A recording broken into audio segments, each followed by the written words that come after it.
नमस्ते। ये क्या उथल पुथल हो रही है दुनिया में? होती रही उथल पुथल तो हमेशा से हुई है, आज कोई नई बात नहीं है। मामला क्या है जो पिछले 2 दिन से दिल्ली में आंधी और हल्की सी बारिश भी आई है, एनवायरमेंटल पोल्यूशन कुछ कम हो गया, कुदरत का मिजाज है। बहुत गर्मी पड़ रही थी 3-4 दिन से। तो वो जो गर्मी है वो यूएस के प्रेसिडेंट साहब डोनाल्ड ट्रंप, तो वो 2 अप्रैल 2025 उनके दिमाग में तब से ही चल रही थी। और जब उन्होंने कहा कि ये टैरिफ रेसिप्रोकल टैरिफ जो हमारे यहाँ आयात होगा, इंपोर्ट होगा, उस पर वही कस्टम ड्यूटी लगाएंगे जो दूसरे कंट्री कस्टम ड्यूटी दूसरे कंट्री लगाते। कहते इन्होंने सबने हमें लूटा है पिछले 50 साल में, ये हमें बहुत पहले ही करना चाहिए था, अब कर रहे हैं जो मुझसे पहले प्रेसिडेंट ने नहीं किया। तो खैर कोई बात नहीं, ये तो सब पॉलिटिकल आदमी को लफाजी के सिवाय करते क्या है, आता तो उनको कुछ है नहीं। अब झगड़ा सारा क्या है, ये तो सब मानते हैं कि भाई दुनिया की इकोनॉमिक और मिलिट्री पावर इस 21st सेंचुरी में यूएस तो है पिछले 100 साल से, और चाइना ने बड़ी मेहनत मशक्क़त करके पिछले 75 साल में 2 नंबर का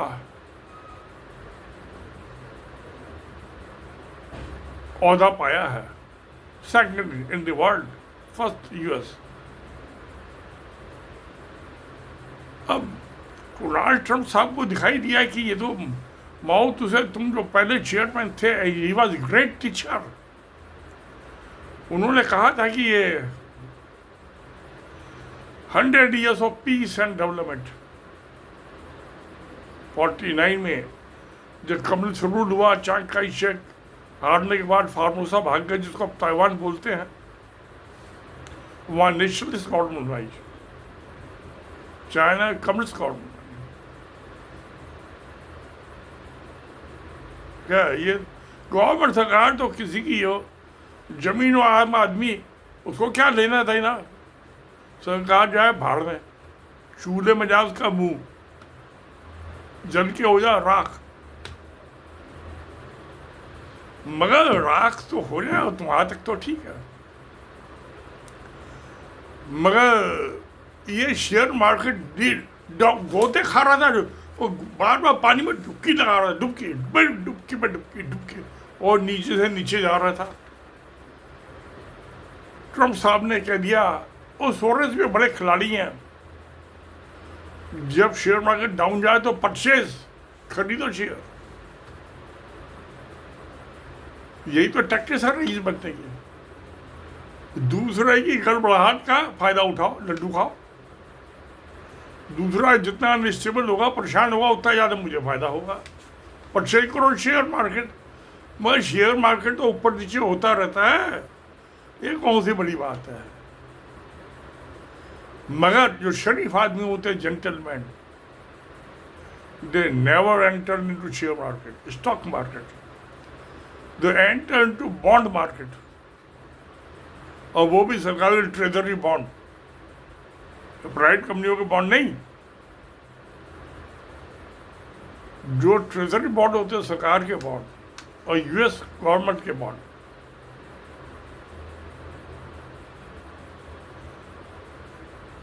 तो जैसे इंडिया के सेंट्रल गवर्नमेंट के बॉन्ड हो या रिजर्व बैंक ऑफ इंडिया के बॉन्ड हो, उनकी मैं बात कर रहा हूँ। वो अमूमन 10 साल के होते हैं, उनका फिक्स रेट होता है।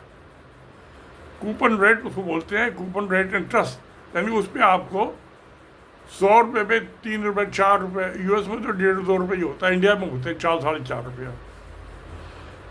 तो कूपन रेट 4% इंडिया में, यूएस में 1% और 1.5%, जापान में 0.5%।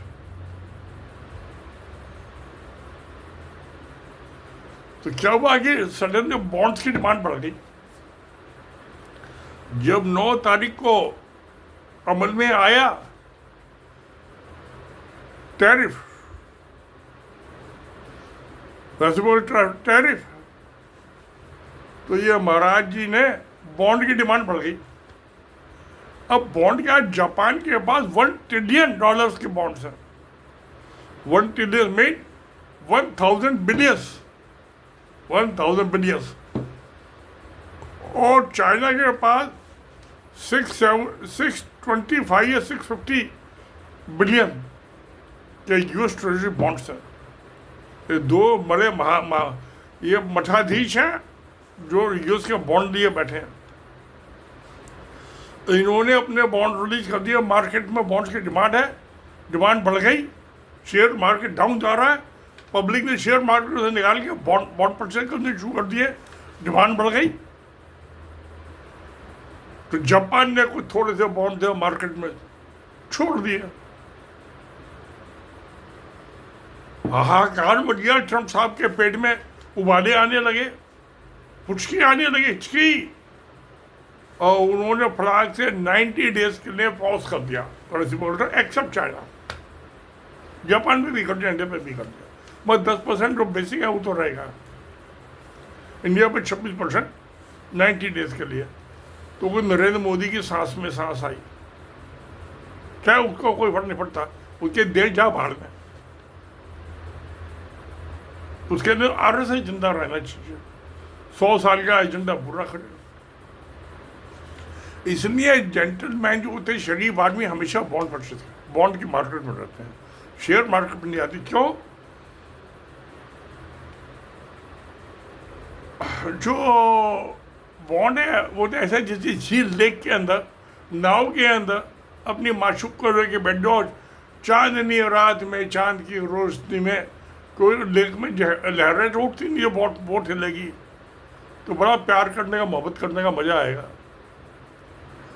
समुद्र में आप नाव लेके बैठ गए, वो है स्टॉक मार्केट, शेयर मार्केट, ऊपर नीचे, सांस ऊपर नीचे चलती रहती है, गया गया, आया गया, गाया गया।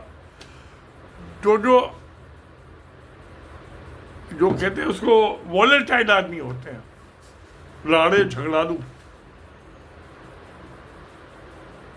तो वो फिर शेयर मार्केट में आते हैं, स्टॉक मार्केट में, क्योंकि उसमें तो कुछ लिमिट ही नहीं है, कितना पैसा कमा लो, कितना खो दो। बॉन्ड में खोता नहीं है, फिक्स रेट है, आपको पता है 10 साल का बॉन्ड है, 1% मिलेगा, 2% मिलेगा, 4% मिलेगा, आपको मिलेगा, वो माइनस में नहीं जा सकता। डेटम लाइन उसकी फिक्स है, बॉन्ड की वैल्यू, उस पर आपको कूपन रेट कितना मिलेगा, और फालतू वो है बस पक्का गिन्नी गोल्ड। गोल्ड की भी कीमत ऊपर नीचे होती है, बॉन्ड की नहीं होती नीचे।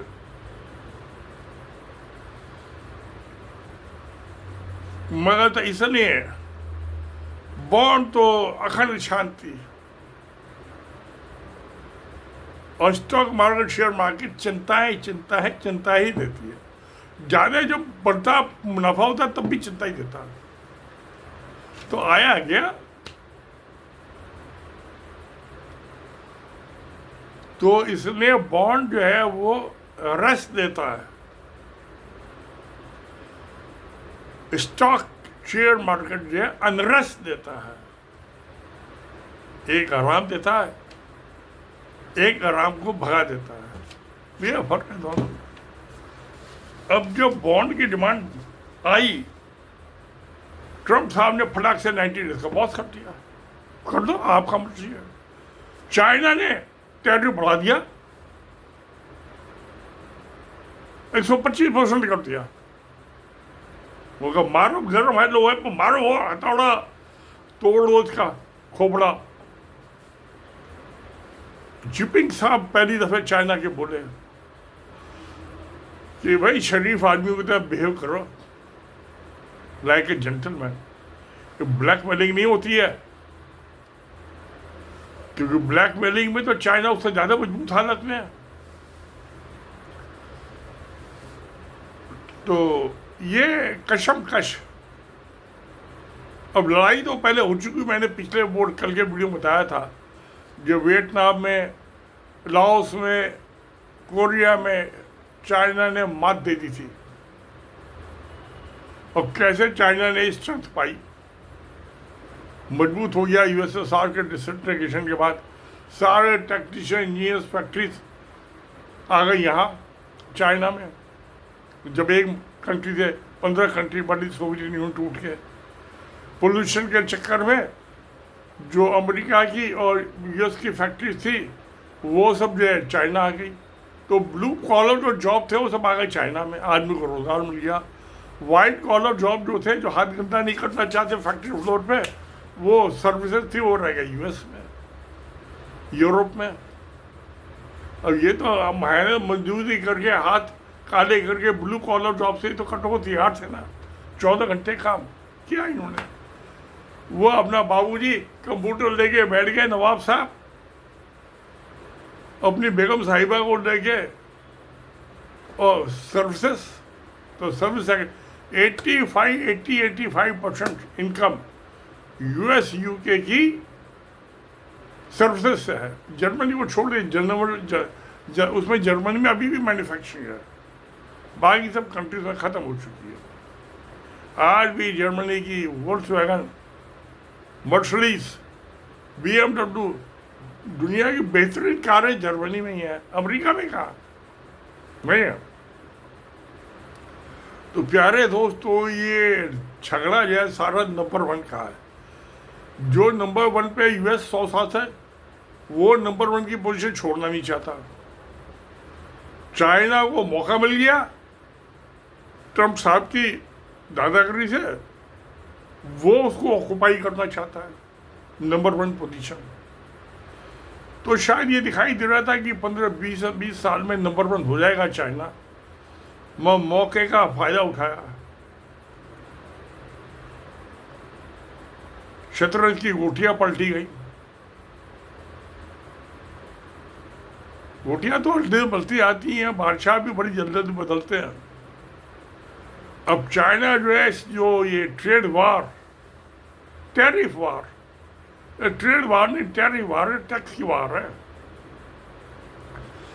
इसमें 90 डेज का पॉज किया है।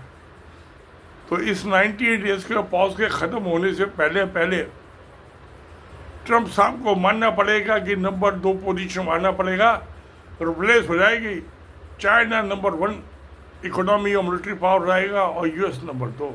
उनको एक्सेप्ट करना पड़ेगा, क्योंकि चाइना या जिनपिंग साहब ने, जो इनके दोस्त हैं यूरोपियन यूनियन, 29-30 कंट्री है उसमें, उसकी तो 35 करोड़ की पॉपुलेशन है यूएस की, उनकी 50 करोड़ की पॉपुलेशन है। Older civilisation of Europe than US, और यूएस के तो जाके बसे थे यूएस में ये यूरोपियंस। पहले इंग्लैंड की कॉलोनी थी ना यूएस, कनाडा। तो उन्होंने कहा भाई आ जाओ, सब मिलके लड़ते हैं सर डोनाल्ड ट्रंप से, यूएस से, क्योंकि दुखी वो भी है, उन पर भी टैरिफ इंक्रीज किया है। ये सबको परेशान कर रहा है। एक नया गुंडा आ गया मार्केट के अंदर वसूली करने। तो वो बात तो अब यूरोपियन यूनियन को भी कुछ चाहिए कि भाई हम तो लड़ने हमारी आदत ही छूट गई। सेकंड वर्ल्ड वॉर से 9 साल 90 साल से हमने, तो अब एक ही आ गया, इसका मुकाबला कर दोगे तो चल भैया तू लड़, हम तेरे पीछे हैं। भाई इतना ही चाहिए था। वो उससे भी भयानक एक और बात हो गई, जिसका शायद डोनाल्ड ट्रंप साहब को अंजाम नहीं था। अंजाम तो कुछ क्या हो रहा। BRI, belt and road initiative, और इंडिया, उन्होंने कहा भाई मैं जो है अमेरिका को एक्सपोर्ट करूंगा ही नहीं माल। तुमको खरीदना है तो तुमने टैक्स देना है, मैंने थोड़ा देना है। मैं माल परचेज नहीं करूँगा तो मैं नहीं बेचूंगा। यही है ना, मेरा माल नहीं बिकेगा वहाँ या कम बिकेगा। मेरे लिए इंडिया बहुत बड़ा मार्केट है, दुनिया का सबसे बड़ा। Belt and road initiative India एक नहीं है, बांग्लादेश, पाकिस्तान, नेपाल, बर्मा, सारा अफ्रीकन कंट्रीज और आधे से ज़्यादा लेटिन कंट्रीज, इधर अफगानिस्तान, ईरान, इराक, सब बेल्ट एंड रोड इनिशिएटिव के मेंबर हैं। तो मैं एक अमेरिका को छोड़ के बाकी 190 भूतों को भेज दूंगा माल। इंडिया की कोई औकात नहीं है। इसका जो बॉर्डर पे वहाँ लद्दाख में इसका गला दबाऊंगा, ये अपना आप जो कहूँगा वो कर देगा। इसके पजामा में गीला हो जाएगा मोदी का। तो चल रहा, मैं यहाँ डंप कर दूंगा माल, एंटी डंपिंग ड्यूटी लगाएगी, मैं इलीगली भेज दूंगा। हिंदुस्तानी तो एक्सपर्ट है, सिक्योरिटी है 2 नंबर के काम में। यहाँ तो जितनी नंबर 1 की इकोनॉमी है इंडिया की, उससे दुगनी नंबर 2 की इकोनॉमी है। 3.5 ट्रिलियन की इकोनॉमी है आज। तो मोदी कहता 5 ट्रिलियन की इकोनॉमी है, 6 ट्रिलियन की इकोनॉमी है। अगर जो 1 नंबर की 2 नंबर, तो 3.5 ट्रिलियन की 1 नंबर की, और अगर 3.5 ट्रिलियन की 2 नंबर की इकोनॉमी। यहाँ 2 नंबर के बिना कुछ मामला मजा आता नहीं। जब तक चाट में मिर्च ना हो तेज, तब चाट क्या हो, कुछ भी ना हो। चाट चटनी तभी बनती है मिर्च, मुंह से आंख से पानी आने लगे, जीभ से राल टपकने लगे, इतनी मिर्च होनी चाहिए चाट में। तो यहाँ तो चाइना जो है बहुत बड़ी दुनिया है, उसको अपना माल एक्सपोर्ट कर देगा। और दूसरी इनकी तो करेंसी अनस्टेबल हो गया, डॉलर। चाइना ने अपना युआन करेंसी को उसको डाउन जाने दिया, ऑफिशियली तो डिक्लेयर नहीं किया, मगर उसको फ्री फ्लोट कर दिया। और वो यानी कि उसकी वैल्यू घटा दी। तो चाइनी माल पहले सस्ता था और भी सस्ता हो गया। आ जाओ मैदान में। अब टैक्स पे तुम किस पे लगाओगे? टैरिफ 145% का। तो मामला कुछ बना नहीं। तो ये सारा झगड़ा नंबर 1 का है। तो यूएस छोड़ना नहीं चाहता कैप्टनशिप वर्ल्ड की, और चाइना उसको बर्दाश्त कर रहा था।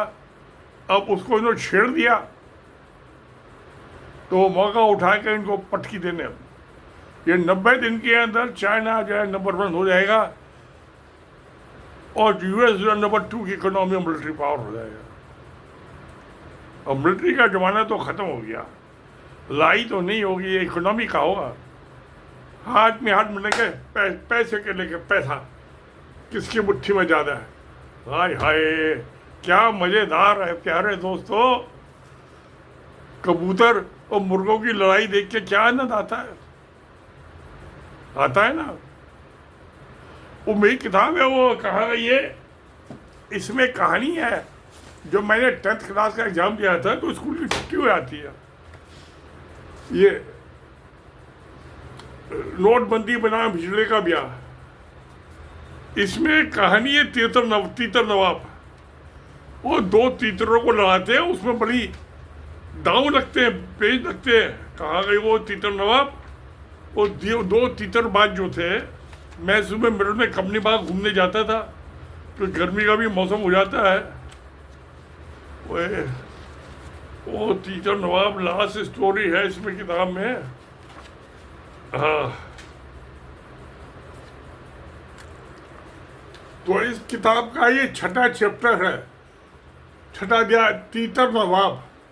ये फोटो भी बनाया, तीतर कैसा प्यारा बर्ड होता है। ये खाने में भी बड़ा अच्छा टेस्टी लगता है, बहुत सॉफ्ट होता है इसका मीट। पर आप इसके इतना छोटा सा निकलता है, इसके पंख निकालने के बाद कि बस एक टाइम में कम से कम 2 तीतर का मीट तो चाहिए, क्योंकि अब तो मैं 2 रोटी खाता हूँ तो शायद 1 तीतर ही काफ़ी हो जाए। 80 साल का हो गया। जब मैं 23, 24, 25 साल का था, उस टाइम तो कम से कम एक टाइम के खाने में 2 तीतर तो चाहिए। 2 तीतर और 4-5 रोटी खाता था। तो ये तीतरों की लड़ाई हो रही है, मुर्गों की लड़ाई हो रही है। तो बड़े आनंददार होते। और नवाब लोग तो उसके लड़ाई करते थे, मुर्गों की लड़ाई देखते थे। जो नवाब नहीं होते थे, आम आदमी होते थे आपके मेरे जैसे, ये समझ लिया अब तीतर है तो वो तीतर वो नवाब जो है वो मुर्गों का नवाब से तीतर नवाब छोटा नहीं होता। मुर्गा आप काट के खा लो तो चिकन में आपको एक ही चिकन में काम चल जाएगा। बस तीतर तो 2 चाहिए, तभी पेट भरेगा खाने का। मैं ऐसा है कि कभी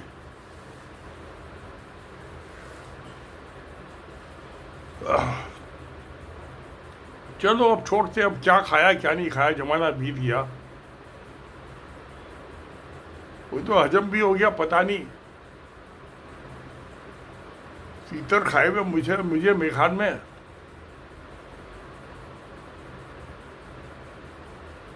40 साल तो हो ही गए होंगे। उसके बाद तो किसी ने खिलाया नहीं।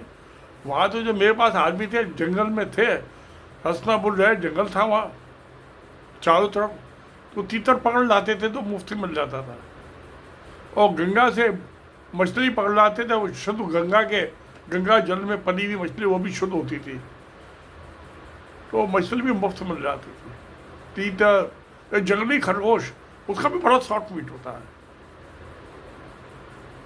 तो ये जंगली खरगोश है, तीतर है, मछली है, ये तो जंगलों के पास पास रहने के और नदी के आस पास रहने का वही आनंद है। सब कुछ मुफ्त है, कुदरत की माया, भगवान की देह है। तो श्री कृष्ण तो चले गए महाभारत के बाद हस्तिनापुर से, तो मगर वो तीतर और मछली और खरगोश वहीं छोड़ गए। तो बिंदा होता था एक मेरे पास हेल्पर, वो मेरा खाना पकाता था, बिंदा प्रसाद।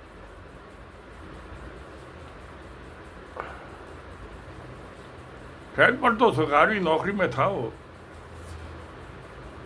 जो उसका मीटर रीडर, ये वाटर मीटर की रिपेयर का काम है और कुछ काम है वाटर सप्लाई में। तो जो मैकेनिक था सत्ती, वो उसका असिस्टेंट था हेल्पर, वो मेरा खाना पकाता था सुबह शाम। और जो बिनी प्रसाद चौकीदार था जब मैं दिच पे, वो तो बल्लम में लेके मैं पीछे पीछे चलना उसको, कि सिक्योरिटी में मुझे कोई अटैक ना करे। और जब मैं रात को सोता था तो वो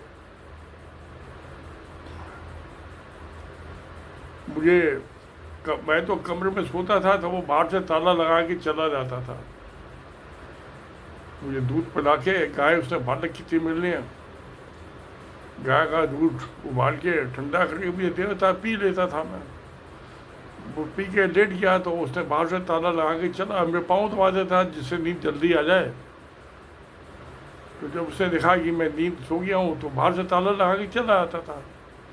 और सुबह मैं जल्दी उठता हूँ तो घूम जाने की मुझे आदत है, बड़ी पुरानी है, तो सुबह ताला खोल देता था। और जब घूम के आता था तो गाय के दूध में हीटर, इलेक्ट्रिक हीटर होता था, उसमें काली मिर्च है, बादाम है,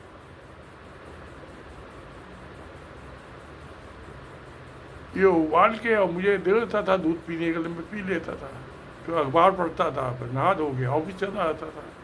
यही तो जिंदगी की कहानी है। तो तीतर नवाब की तो मगर ये उसके पहले की कहानी है। जब मैंने 10वीं क्लास का एग्ज़ाम दिया था मेरठ में, तो कंपनी घूमने जाने की तो शुरू से मुझे आदत है। 1 किलोमीटर की जॉगिंग, पैदल मार्च एक्सरसाइज, रिंग्स पे। तो वो तो आदमी 80 साल की उम्र में मैं घूमने जाता हूँ 1 किलोमीटर, कुछ एक्सरसाइज वो करता हूँ। फिर घर पे आ गई चटाई बिछा के, मैट बिछा के एक्सरसाइज करता हूँ। उसके बाद में ये ग्रिल लगी हुई है, उसको पकड़ के जंपिंग करता हूँ थोड़ी, जैसे कमर में लचक बने रहा है, लचक, स्प्रिंग एक्शन। जब तक जिंदगी स्प्रिंग एक्शन है मेरी बैकबोन में, तब तक मैं बुढ़ा नहीं होने वाला। और दिमाग को तरोताज़ा करने का मेंटल एक्सरसाइज मेरा वीडियो है। तो प्यार है दोस्तों, अब चाइना नंबर 1, हाँ यूएस नंबर 2 होगा। ये 90 डेज के ख़त्म होने से पहले हो जाएगा तख्ता पलट हो जाएगा। जैसे फेरों को टाइम तख्ता पलट होता ना, जो लड़के लड़की की शादी में तो पटरा बदला रहता है, वो तख्ता पलट ही होता है। कि बीबी घर की मालकिन बन जाती है, पति सेवादार बन जाता है। बाग डोर तार जो होती है पति की पत्नी की उंगलियों में नाचता है।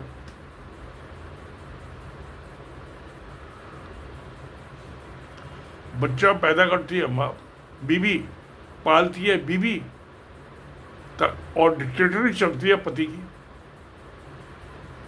एक दफ़ा मुझे पता नहीं कुछ याद क्या बात हुई, तो मेरी बीबी मुझे पति तभी जवान में कहती है, यमुना विहार में मकान बना के शिफ्ट कर गए थे, 82 की बात के बाद की बात है, 83 84 की होगी, 90।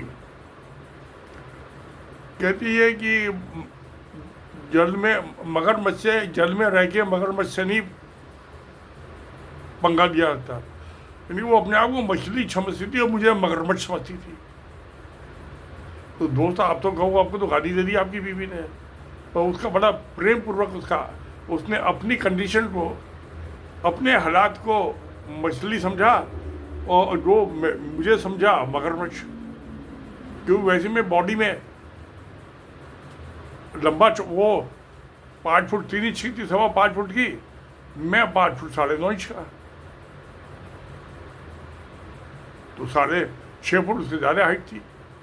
कंधे वगैरह भी मेरे चौड़े थे, तो मैं उससे लंबा चौड़ा था, तो ठीक थी। मगर मैं समझती थी, ठीक समझती थी। बुद्धिमान औरत थी, डबल MA थी। तो लिखने का उसकी भी 2 किताबें पब्लिश हुई, मेरी तो 5 किताबें पब्लिश हुई। तो दोस्तों आपका क्या कहना है? ये जो मोहब्बत की लड़ाई चल रही है नंबर 1 की पोजीशन पे, कि घर में सुपरमेसी पति की होगी या पत्नी की होगी, या एक जॉइंट वेंचर तो नहीं चलने वाला, बराबरी का नहीं होगा। क्योंकि यूरोप के सारे कंट्री चाइना का माल लेते हैं, इवन US भी। जो चीज़ US में नहीं बनती वो तो लेना ही पड़ेगा। आप कुछ ही टैक्स लगाओ, आपने देना है, मैं तो माल लेना आपको, और सस्ती कीमत में देना है, और क्या चाहिए। तो ये गेम चल रहा है, ये फुटबॉल का है गेम। गोल होंगे इसमें, कई गोल होंगे। एक क्रिकेट का मैच बेकार है, 22 आदमी एक बॉल फेंकता है, एक बैट मारता है, एक आदमी बॉल के पीछे भागता है, बाकी 20 उल्लू की तरह खड़े हुए हैं। तो फुटबॉल का मैच है, 11 के 11 खिलाड़ी बॉल के पीछे भागते हैं, 22 आदमी एक बॉल के पीछे भागते हैं फुटबॉल के मैच में। मैं बहुत देखता था क्वार्टर फाइनल तक, जब तक से 3 बजे स्कूटर में ठुड्डा माला स्टेडियम पहुंच गए फुटबॉल का मैच देखने, अम्बेडकर स्टेडियम। और हॉकी का मैच नहीं, शिवाजी स्टेडियम पहुंच गए दिल्ली में। तो उसमें 20 खिलाड़ी एक बॉल के पीछे, चाहे क्रिकेट का चाहे फुटबॉल का, इसका बॉल फुटबॉल का या हॉकी का। तो दो दो गोलकीपर खड़े होते थे दो साइड में, बाकी 20 आदमी एक बॉल के पीछे।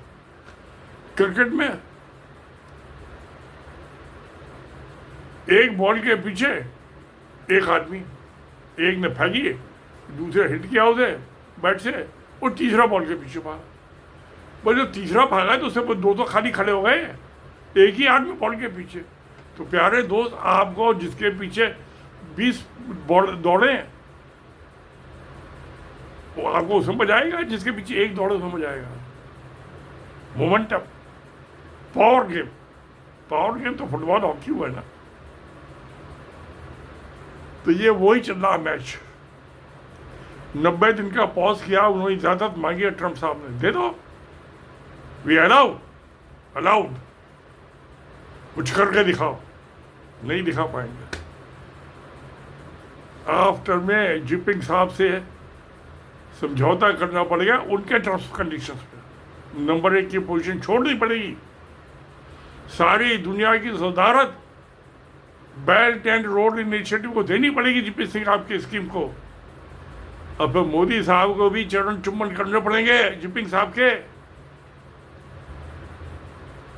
आरएसएस छोड़ के, जिसने पाल पोस के बड़ा किया, इसे काली दाढ़ी को सफेद दाढ़ी बना दिया।